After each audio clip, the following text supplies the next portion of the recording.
everyone. This is Rabbi Brian Baruch Belechi, and I'm glad that you have joined us today.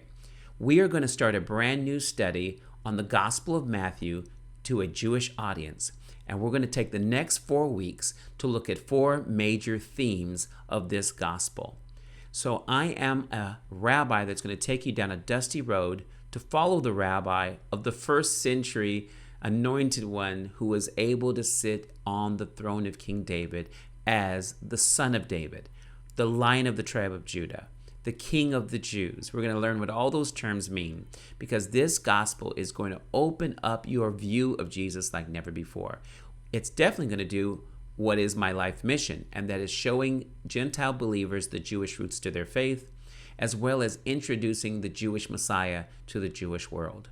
So I'm going to take you down the next 4 weeks down this road, and you're going to learn how to be a disciple of Jesus, a disciple of Yeshua, the Messiah, Yeshua HaMashiach.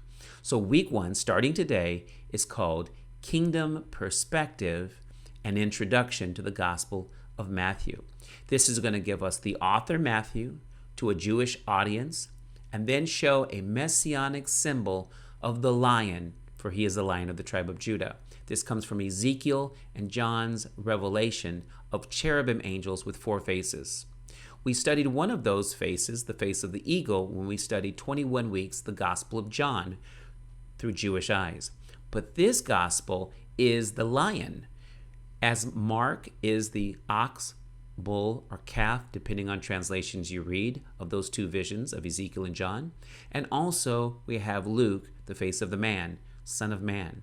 So this gospel is going to show us the son of David. So what's week 1? Starting today, a kingdom perspective and introduction to the Gospel of Matthew. With that introduction of author and audience and messianic symbol, we're also going to understand the date of its writing and the purpose of its writing.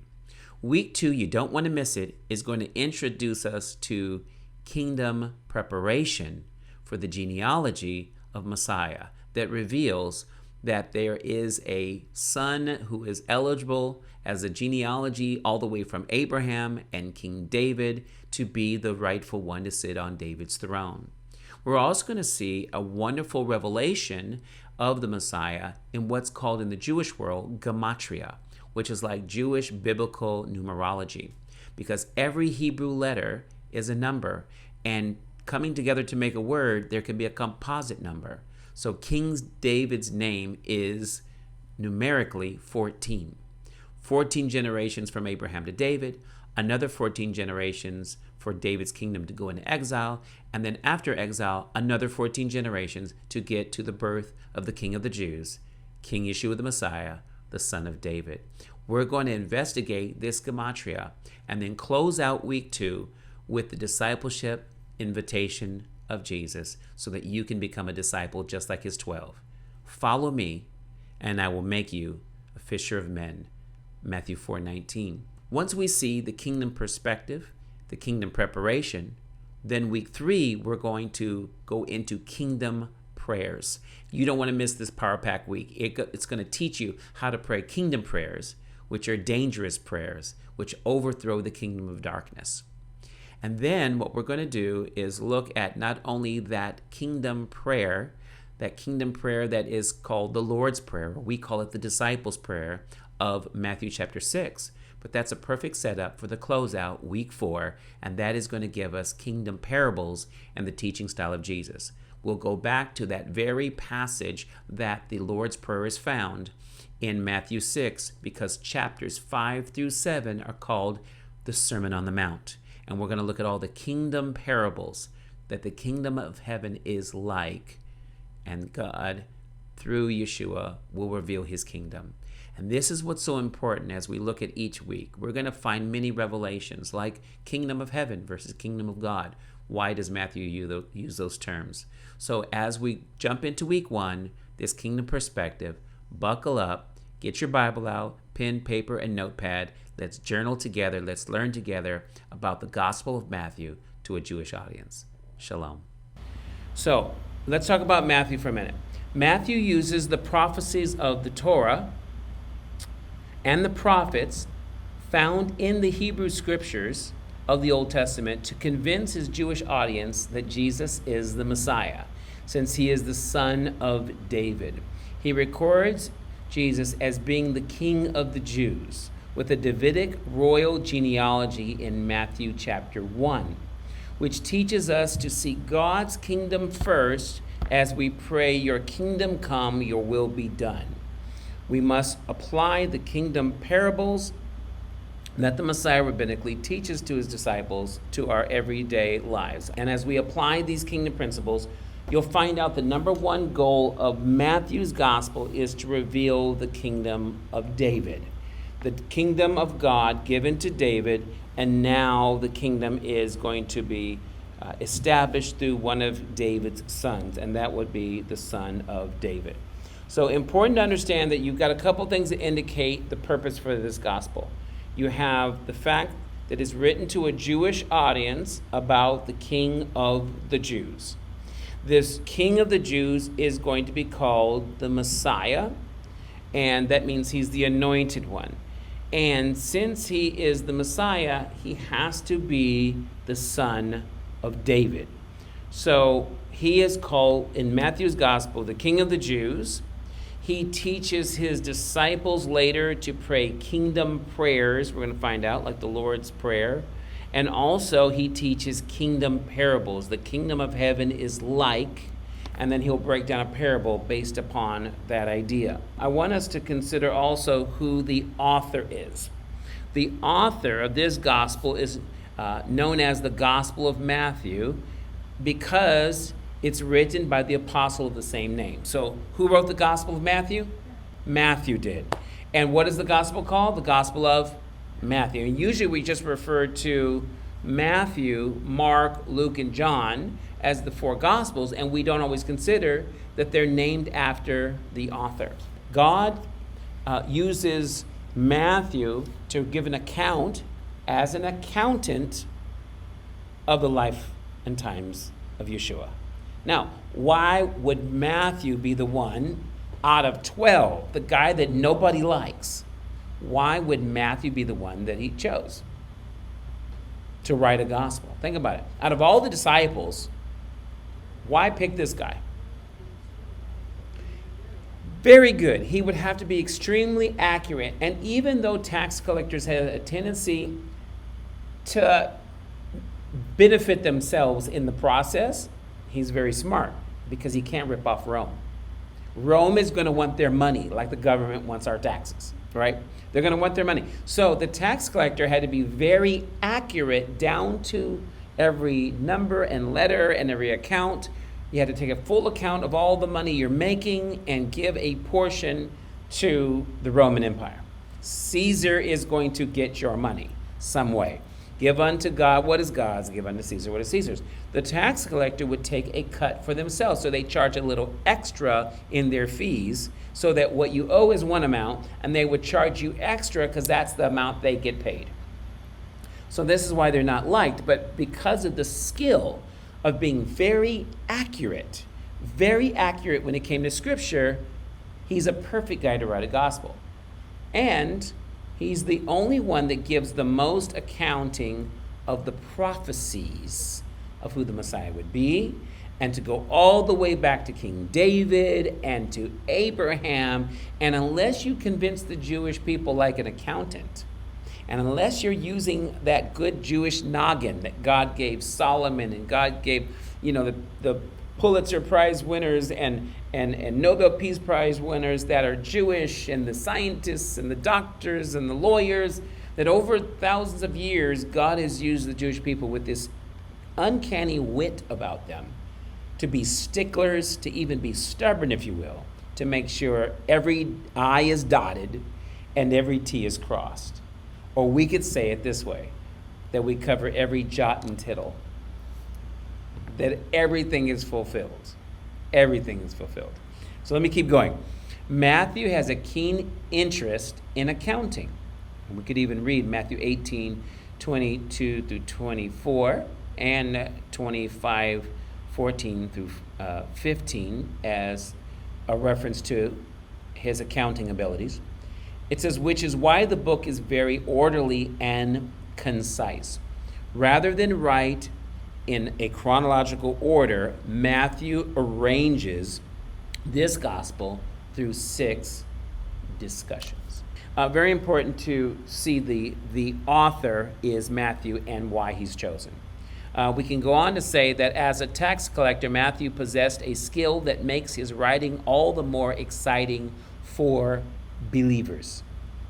Tax collectors were expected to write in the form of shorthand as a scribe, which essentially meant that Matthew could record a person's words as they spoke, word for word. This ability means that the words of Matthew are not only inspired by the Holy Spirit, but should represent an actual transcript of some of Messiah's teachings and sermons. Can you imagine? It's like having a court reporter right there, logging everything down. It's like the paparazzi now. Something happens, and they're taking pictures. Imagine Matthew is trying to take a picture of Messiah, and his picture is this guy's he's the king of Israel. He is the son of David. He is the one that we've been looking for. Of course, examples of that would be like the Sermon on the Mount. So we can kind of go now into the writing for a minute. And let's look at the date of the writing. As an apostle, Matthew wrote this book in the early period of what we call the church age, or the early church. Talking the first, especially the first 100 years of the first century. This is probably written up around roughly 50 AD. So this is something that's written after the time of the resurrection. It's not written on the spot, but Matthew might have jotted down his own notes. He might have put it all together later. Main thing with an accountant, what's really their greatest computer? Their mind. So I want you to think about how this gospel is different and the way it's written is different. Because he is like this scribe.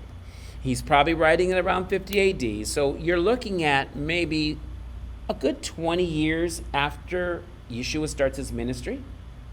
So 3 of those years would have just been learning. Maybe he was a good note taker. Maybe every time Yeshua shared a parable, he jotted it down. Because don't accountants jot things down? They're constantly jotting things down. Wouldn't a scribe constantly take his own notes? Even this kind of form of a shorthand, like just write down the basics, which in Hebrew would just be a couple letters, like Yeshua writing in the sand. So this was the time when most followers of the Messiah were Jewish by descent or converts to Judaism. Any thoughts about that date of writing? Does that stir up anything about the author and the date so far? Okay. All right, so now let's see if we can go into the audience a little bit. Let's jump into the audience today.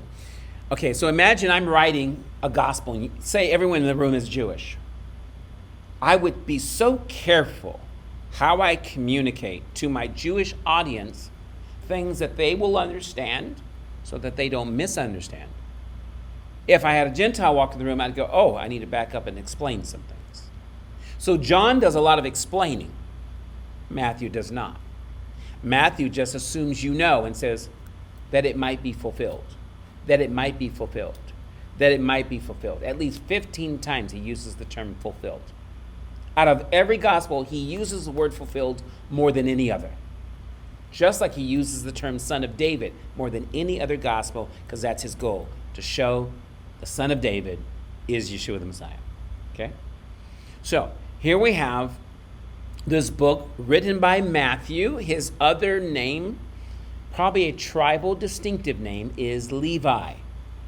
He is possibly a Levite, as he wrote to a scholarly audience of scribes, Pharisees, Sadducees, and Judean leaders of the Sanhedrin.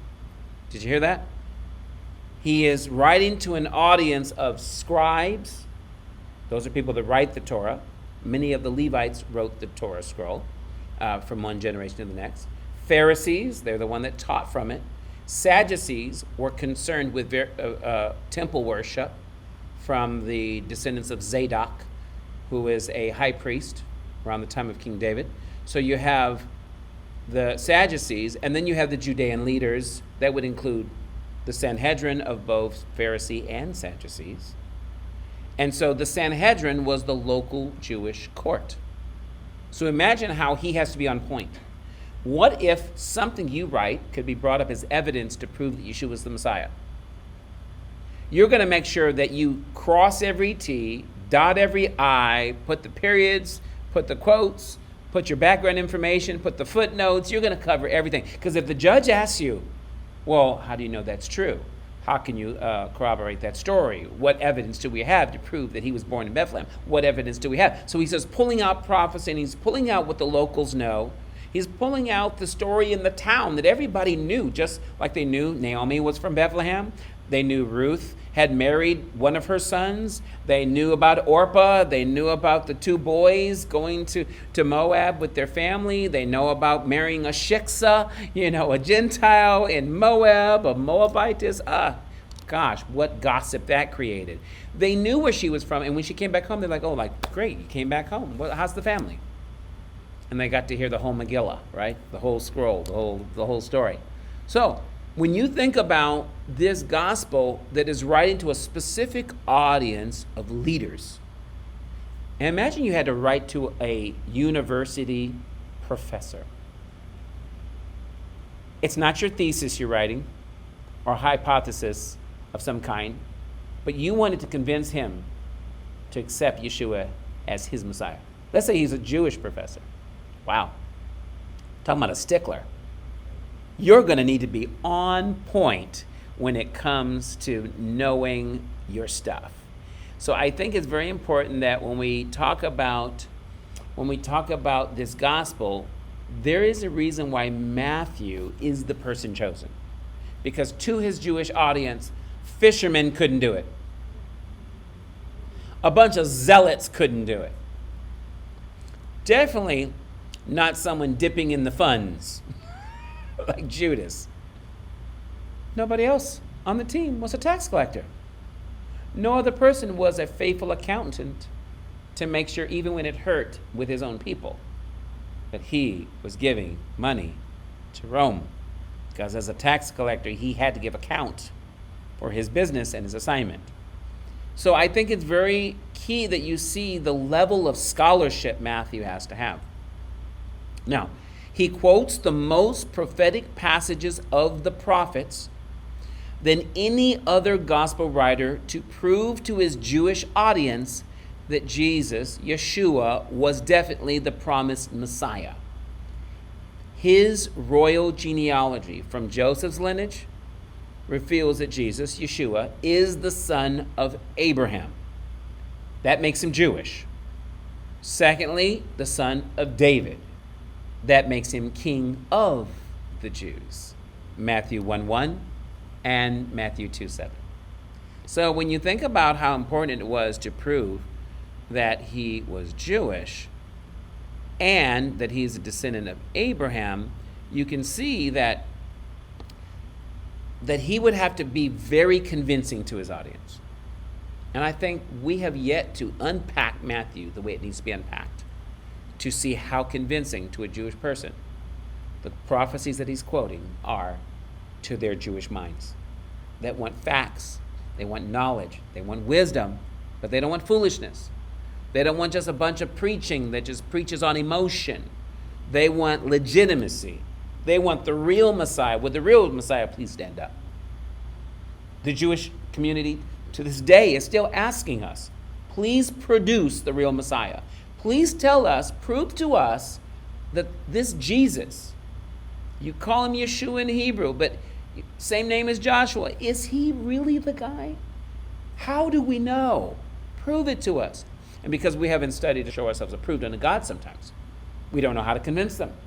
We don't know how to be like Matthew, this diligent accountant, being very meticulous on every detail, every jot and tittle, right? Let's go to the Messianic symbol that we looked at when we looked at John. Remember the eagle of John's gospel?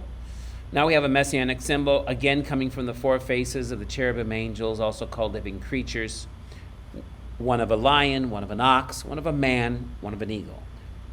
And these four faces have been applied to the four gospels. So guess what image, what messianic symbol, lion, ox, man, or eagle, is connected to Matthew? Lion, ox, man, or eagle. Eagle was John. Which one is the lion of the tribe of Judah? I mean, that should have, come on, you guys have been with me this long and you haven't jumped to the conclusion of the lion of the tribe of Judah? Come on, it's like, it's right there, and it's such a clear picture of the goal of this gospel. This gospel that shows that he's the lion of the tribe of Judah because he's the son of David. This goes back to a prophecy in Genesis 49, 8 through 10, and it's recounted again in John's gospel, final Revelation, the book of Revelation, 5:5. Chapter 5, verse 5. So, we know this to be the case, that this messianic symbol is the lion. And these are four faces of these angels that are surrounding God's throne. It's recorded in Ezekiel chapter 1 and chapter 10, in Revelation 4, 6, and 7, and 5, 6. So these four faces reflect the four titles of the Messiah found in the four Gospels. The face of the lion reflects perfectly the Lion of the tribe of Judah as the Son of David who sits on the throne of his kingdom. So again, notice that kingdom keeps showing up. King of the Jews, right? He's teaching the kingdom of heaven is at hand. He's teaching that the kingdom of heaven is like this or like that throughout his parables recorded in Matthew's gospel. He's definitely coming back as King of Kings and Lord of Lords. He's connected in Matthew to Abraham as a Jew and to David as a king. Therefore, as King of the Jews, teaching about the kingdom, he literally tells his disciples, pray, thy kingdom come, Father, thy will be done. I mean, talk about establishing the kingdom on earth. That was the whole goal for 3.5 years. Teach my disciples to prepare for the coming kingdom, to preach me as their king, to preach that I am the son of David. It's all right there in the storyboard. It's just so beautiful. Now, what's the purpose of this writing? Because I think that's critical. What is the purpose? Matthew intends to prove to the Jews that Jesus, Yeshua, is the promised Messiah. More than any other gospel, Matthew quotes the Old Testament to show how Jesus, or Yeshua, fulfilled the words of the Jewish prophets. His key expression was that it might be fulfilled. Say that with me. That it might be fulfilled. Matthew describes in detail the lineage of Jesus from David. He uses many forms of speech that Jews would have been comfortable with. Matthew's love and concern for his people are apparent through his meticulous approach to telling the gospel story. Again, a tax collector. The guy they hated was the guy who loved them enough to share, your king has come. Your king has come. Boy, have we loved the Jewish people enough to share with them that the Messiah has come? We should, but we need to study to show ourselves approved first. I know many a zealous non-Jewish Christian who have tried to share with their friends, family members, even spouses that are Jewish, co-workers, bosses, that Jesus is the Messiah. And sadly enough, they came running to me saying, Rabbi, they wouldn't believe. I said, no, it's not that they wouldn't believe. They couldn't believe. They couldn't believe that what you were saying had enough backup to be truth. That just means you need to study to show yourself approved. Let me explain to you the reasons why they don't believe. How many would actually like to address some of those problems in this teaching throughout the next couple of weeks to say, let's take a couple of them. Let's attack a few of them apologetically and say, well, why didn't they believe? What are the obstacles? Could there be some misunderstanding on the interpretation of these prophecies? If we look at the author's name for a minute, now let's learn some Hebrew today. Say Matit Yahu. Matityahu. Matityahu is Matthew. I did a little search to share with you the basics here. So we have the Hebrew name, Matityahu, translated into Greek as Mattathias. Some of you would pronounce it Mattathias, but Mattathias. It was subsequently shortened to Greek Matthios, and this was Latinized as Matthias, which in Spanish is Mateo. Mateo. So it's the same exact name, Mateo. I know a few Mateos. And when you hear it, it's so beautiful to hear Mateo. Oh, it's just like such a beautiful, knowing that it's in Spanish, but it really comes from Hebrew. It's just so beautiful that Spain welcomed this as part of their culture, because the Spanish Jewish world were Jews brought to Spain, and they brought their culture with them, and it was embraced at least under certain time periods until they were expelled in the Spanish Inquisition to be Catholic. Those names continued on because everyone saw it as Hebrew, but it also was identifiable because a believer in Yeshua by the name of Matthew carried the same name. So some of those names that are Hebrew names were accepted in the Catholic Church simply because they seem to be also New Testament names. But we can even see in the weeks to come, they're found in the Older Testament too. Okay, so we have here Theos, which became Matthew in English. The popularity of the name is due to Matthew the Apostle, who in Christian tradition is one of the 12 apostles of Jesus and the author of the Gospel of Matthew, according to Wikipedia. So, understanding that his name, Matityahu, which actually I didn't tell you what it actually means. How many hear Yah at the end? You can even chop it down just to Matitya. So, Matit in Hebrew is from Natan, which means gift or given by. So, Matityahu means given by Yah or by Adonai or by the Lord. So literally given by or gift of the Lord is the way it can be translated. It's a gift.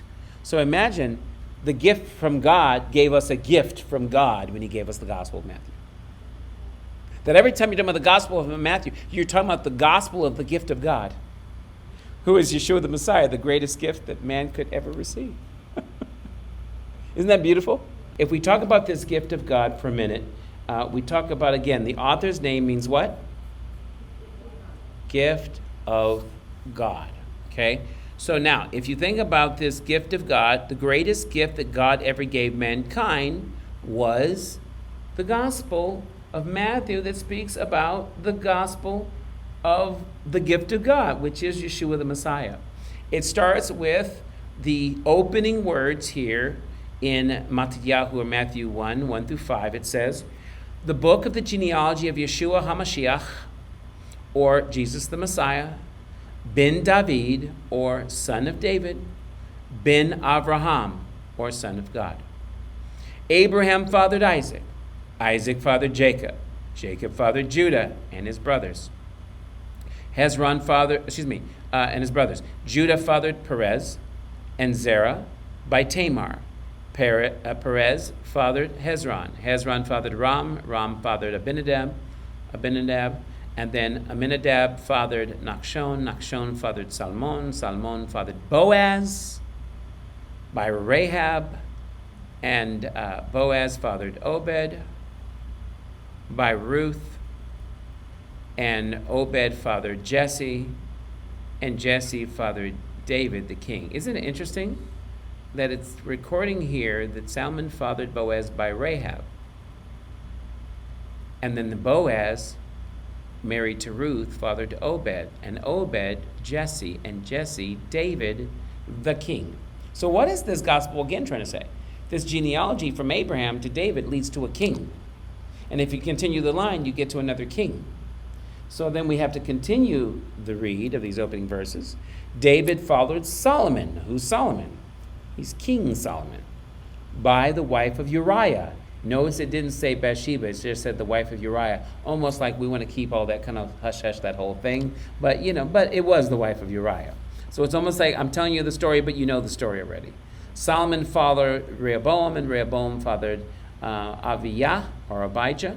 Abijah fathered Asa. Asa fathered Jehoshaphat. Jehoshaphat fathered Joram. Joram fathered Uzziah. Uzziah fathered Jotham. Jotham fathered Ahaz. Ahaz fathered Hezekiah. Hezekiah fathered Manasseh. Manasseh fathered Ammon. Ammon fathered Josiah. Josiah fathered Jeconiah. These are all kings of Israel. Jeconiah and his brothers at the time of the exile to Babylon. Now, did you know that there was a blood curse against King Jeconiah? It was said because of his disobedience, none of your sons will sit upon the throne. Because of this blood curse, the bloodline was cursed. So anyone coming from the father's line from Judah here would be cursed. Could it be that's why the Lord found a loophole and said, oh, that's okay, because I'm going to do a virgin birth anyway. We're going to cut right past the father, and the sins of the fathers won't pass down. And we're actually going to have the precious blood of Messiah be one that comes from only a mother. And did you know the mother doesn't give the blood to the child, but it's produced through the bone marrow? So therefore, a body thou hast prepared for me. So God put a baby boy in the womb of Mary because she didn't conceive from a man. So it was a baby was put in her womb, and the blood of that baby is produced by the bone marrow. So therefore that blood was pure because the body was created by God. Therefore it was like Adam from the ground. No curse, broken. No sin of Adam, no sin of Jeconiah, no curse, so you have a spotless lamb. You have a perfect Messiah. Nobody in the Jewish world ever talks about this blood curse affecting the next coming Messiah.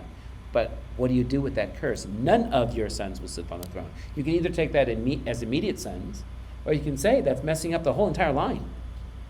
Because if it says none, that means none. And sons, grandsons, great-grandsons, all the way down the line, if we didn't bypass the sins of the fathers here, and that blood curse through a virgin birth, we would have a problem with anybody fulfilling this role from that line of Abraham to David, and David through Solomon's line down to Jeconiah. We would have a problem, and the buck would stop at Jeconiah, which is why they went into exile, because of the sins of these kings of Israel, the downgrade of the kingdom. And that's when they go into exile. That means they're brought as slaves to Babylon under King Nebuchadnezzar. This is why we're reading these 7 weeks of consolations from the prophet Isaiah, because of the destruction of the temple and the memorial of Tisha B'Av. This is why we have this. So let's continue on. We're almost done today. We have verse 12. After the Babylonian exile, Jeconiah fathered Shealtiel. Shealtiel fathered Zerubbabel. Now wait a minute. Zerubbabel will experience when we study the book of Nehemiah, which I thought made so much sense. And Zerubbabel fathered Abihud, and Abihud fathered Eliakim. Eliakim fathered Azor, and Azor fathered Zadok. So we have Achim, and then Achim fathered Eliud, and Eliud fathered Eleazar, and Eleazar fathered Matan. Notice Matthew is very similar here. Matan, again, means he who's given. Matan. It's from the same root as Natan. You know when we say Notain HaTorah at the end of the blessing? Notain HaTorah. Notain means he gave, giver of the Torah. Matan means the one who gives. So Matan is like Nathan. Natan. Same exact root. Gift. Matan fathered Jacob. Jacob fathered Joseph. Here we go. Joseph, the husband of Miriam, and from whom was born Yeshua, who is called the Messiah. So all the generations from Abraham to David are 14. It says 14 generations. And from David unto the Babylonian exile are 14. And from the Babylonian exile until the Messiah is also what? 14. So we see that there's 14, 14, 14. I'm not going to get into that this week, but I'm going to share next week. It's actually gematria, meaning biblical numerology, because if you add up 14, 14, and 14, it's 42.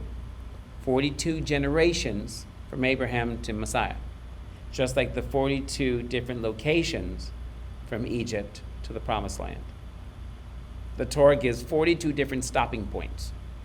So imagine every one of these generations was a stopping point where God was saying, okay, we got to pass from one generation to the next, another stopping point. So there's a type and shadow to that 14, 14, 14, because 14 happens to be the numerical number of David's name. So the house of David is 14. So he's saying it took 14 generations to get to the house of David. It took another 14 generations for the house of David to go into exile. And it took another 14 generations for someone else to be born to the house of King David to be the Messiah. The reason the Gospel of Matthew is so important, the Gospel of Matthew gives us a view of Messiah that no one else does. If God cannot be trusted to reach the people he promised to, which are the Jewish people, which are the descendants of Abraham, Isaac, and Jacob, then how can we trust that all the nations of the world can put faith in a God of Abraham, Isaac, and Jacob, and the father of our Messiah? How can we trust God? We have to be able to trust this gospel of God. We have to be able to trust this gospel that God has given us. It's good news, but it's not good news if we don't understand it. It's not good news if we can't communicate it. It's not good news if you can't be the herald of this message. We are just the messenger. And today, if I have Jewish people that are watching, I pray, don't shoot the messenger. Just hear the message. Let us take the time to answer your questions. And just consider, what if he is the Messiah? What if the one who came is coming? What if the world is not a perfect place, but when he comes, like my rabbi friends that say this all the time, well, when Jesus comes back, we just got one question for him as Jews. Is it your first coming or your second? And I think it's not a thing to argue about, but it is definitely something to consider. Because if he loves us this much, and he's willing to die for us, like any Jew standing for a cause, what Jew wouldn't jump into a line of fire for their family? In a way, they're making atonement for the ills of humanity, even on that small level. How much more Yeshua, a son of David, from his own tribe of people that were called to be king, if he stands up as Messiah and he measures up to the prophecies, why would we not put faith in him? Why would we not trust him? Why not give him a try? And so I'm just grateful that some of you are watching today, so we go a little deeper each week. Let's learn about the Messiah. Let's put our faith in him, and let's trust that all things might be fulfilled. Amen. Stretch your hand for the blessing. Yivarechecha Adonai v'yishmerecha, Ye'er Adonai panav elecha v'nihunecha, Yisa Adonai panav elecha v'asim lecha shalom. May the Lord bless you and keep you. May the Lord shine his face upon you and be gracious to you. May the Lord lift up his countenance upon you and give you perfect peace and sar shalom of the Prince of Peace.